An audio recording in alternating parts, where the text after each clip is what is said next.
कोई व्यक्ति अपने बेटा का नाम कलेक्टर सिंह रख ले तो उनका बेटा कलेक्टर नहीं हो जाएगा नाम रखने से।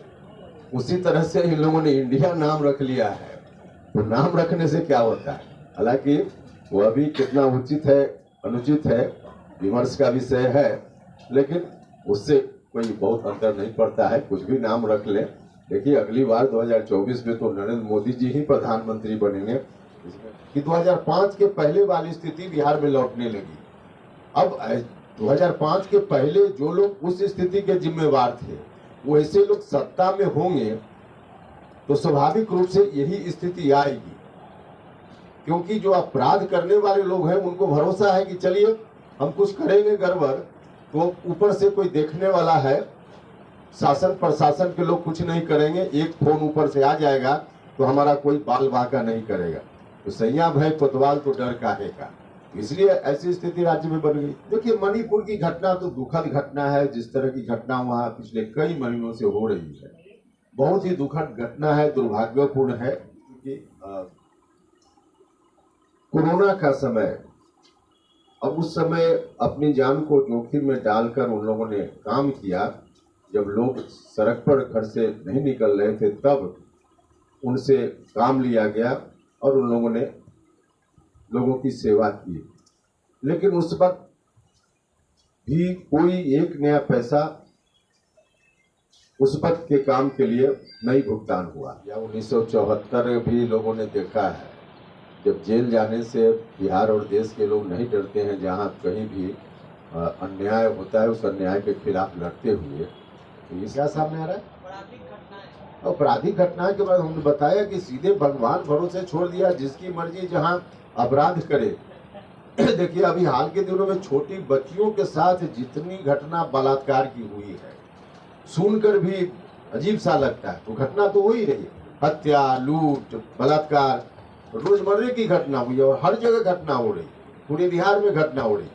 और इसलिए इन तमाम घटनाओं को देखने के बाद तो अब बिल्कुल सीधा है ना कि 2005 के पहले वाली स्थिति बिहार में लौटने लगी।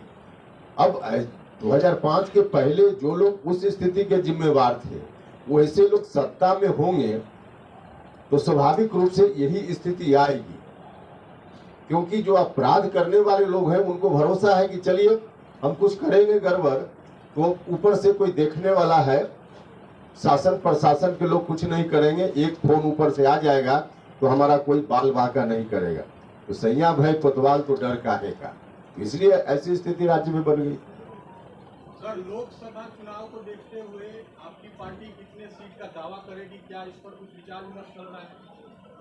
अब विचार विमर्श तो सब पार्टी में निश्चित रूप से चल रहा होगा, हमारे यहाँ भी चल रहा है, लेकिन अब इसको हम शेयर मीडिया से करें इसकी क्या कोई जरूरत तो है नहीं। सर 2014 में 3 सीट आपको मिली थी, तीनों सीटों पे आप जीते थे, लेकिन 2019 में 6 सीट आपको यूपीए में थे, 6 सीट आप हार गए। पांच लड़े, पांचों हार गए थे सर, लेकिन एनडीए में तीनों जीते थे। तो इस बार क्या वो 3 के अलावा भी मांग रहेगी या कुछ? हमने कहा कि क्या मांग रहेगी, शेयर हम सार्वजनिक करें इसकी कोई जरूरत तो है नहीं। जो तय चीजें होंगी हम आपको बताएंगे। बीच का जो प्रोसेस है जहाँ विमर्श का मामला होता है, बीच के प्रोसेस की जानकारी हमेशा देने की आवश्यकता नहीं होती। जिस स्टेज में हम जानकारी देने की जरूरत समझेंगे उस स्टेज में जानकारी आपको देंगे, और जब फाइनल होगा तब तो जानकारी देंगे ही। अगर बात एनडीए में नहीं बनती तो क्या थर्ड फ्रंट में भी जाएंगे? अरे अब कहाँ सवाल है, बिहार के अलावा भी बाहर लड़ने की तैयारी है क्या? नहीं, फिलहाल लोकसभा में बिहार से बाहर अभी हमारी तैयारी नहीं है, अभी बिहार में ही लोकसभा का चुनाव लड़े। सर मणिपुर घटना को लेकर के क्या कहें? देखिए मणिपुर की घटना तो दुखद घटना है, जिस तरह की घटना वहाँ पिछले कई महीनों से हो रही है बहुत ही दुखद घटना है, दुर्भाग्यपूर्ण है। तो क्या ऐसा मन में डर हो गया है कि आंदोलन करेंगे तो लाठी बरसेगी किसी भी पार्टी को? या 1974 भी लोगों ने देखा है, जब जेल जाने से बिहार और देश के लोग नहीं डरते हैं, जहां कहीं भी अन्याय होता है उस अन्याय के खिलाफ लड़ते हुए। तो इसमें राज्य की सरकार अब कुछ कर नहीं रही है तो बस लाठी मारो उनका है, लेकिन उससे डर किस बात का, डरने का कहाँ कोई सवाल। आंदोलन करने वाले लोग अगर डर गए होते तो देश कभी आज़ादी नहीं हुआ होता। उसी देश के हम लोग वासी। फांसी पर भी लोग देश के खातिर झूलते रहे, उसमें डरने जैसा कुछ नहीं। लेकिन राज्य की सरकार जो डेमोक्रेटिक तरीके से चुनी गई सरकार है, उनको भी डेमोक्रेसी की हत्या करने का कोई अधिकार नहीं। प्रधानमंत्री ने इंडिया जो बना है विपक्षी एकता का, उसके ऊपर कटाक्ष किया है कि ईस्ट इंडिया कंपनी में भी इंडिया है। अब देखिए ठीक है, एक तो कोई व्यक्ति अपने बेटा का नाम कलेक्टर सिंह रख ले तो उनका बेटा कलेक्टर नहीं हो जाएगा नाम रखने से।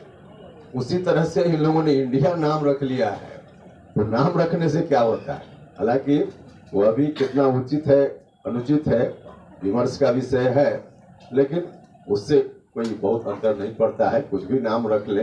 देखिए अगली बार 2024 में तो नरेंद्र मोदी जी ही प्रधानमंत्री बनेंगे, इसमें कोई कितना भी छटपटा ले। और कारण है जनता जिसके साथ है वो बनेगा, और सिर्फ नकारात्मक राजनीति करने वाले लोगों को जनता रिजेक्ट करेगी। प्रधानमंत्री और वित्त मंत्री कह रहे हैं कि घबरा गए प्रधानमंत्री, इसलिए उन्होंने इंडिया का नाम जो है जोड़ा है। घबरा गए हैं, किन के बारे में कहा कि घबरा गए? प्रधानमंत्री जी के नाम तो इंडिया रखा है इन लोगों ने ना, विपक्ष के लोगों ने ना। आपका सवाल विपक्ष के लोगों ने इंडिया रखा है ना। सवाल नहीं, सवाल वो ऊर्जा मंत्री और अशोक चौधरी ने बीते दिन नीतीश कुमार में सारे वो क्वालिटी है जो प्रधानमंत्री में होना चाहिए, और हम चाहते हैं कि प्रधानमंत्री बने नीतीश कुमार। अशोक चौधरी ने भी कहा था, ऊर्जा मंत्री ने भी कहा था। भैया यह बात तो सबसे पहले उपेंद्र कुशवाहा ने कही थी, जो बात लोग अभी बोल रहे हैं। लेकिन उस वक्त हमने कही थी तब जब था हम लोगों का कि जेडीयू को, जो उनकी नीतीश जी की पार्टी है, उसको नंबर 1 की पार्टी बनाए।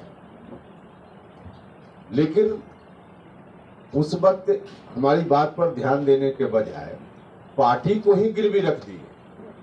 पार्टी ही एक तरह से जेडीयू आज समाप्त है, और जो कुछ भी बचा है, जब नीतीश कुमार ही आरजेडी के सामने नतमस्तक हो गए हैं, तो अब इस स्थिति में नीतीश कुमार जी के बारे में कुछ भी ऐसा सोचना समय था जिस समय को नीतीश जी ने खुद ही गवा दिया है। प्रधानमंत्री के रेस में शामिल होने का एक अवसर था, लेकिन उस अवसर को स्वयं नीतीश कुमार जी ने, जो कहा जाता है कि अपने पैर पर कुल्हाड़ी मार ली, स्वयं इन्होंने ऐसा कर दिया है।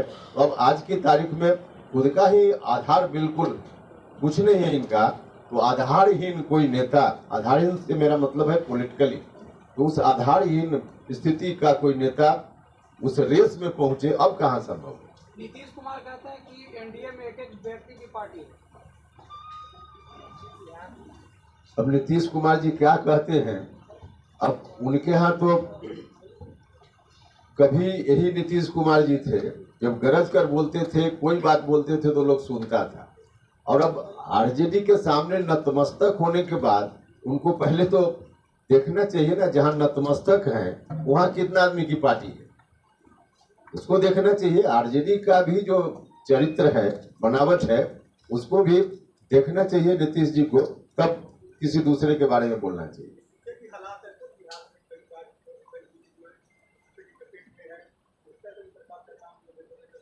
नहीं जी, बात बिल्कुल ठीक है।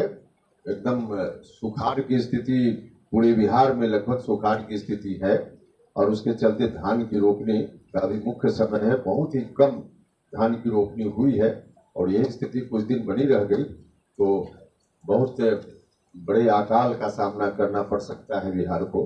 वैसी स्थिति में अलर्ट राज्य की सरकार को पहले से होना चाहिए था। राज्य की सरकार अलर्ट यह मानकर पहले ही से चलना कि वर्षा होगी, लोग खेती करेंगे। वर्षा नहीं भी हो सकती है, पिछले कई वर्षों से इस तरह का रिकॉर्ड रहा है।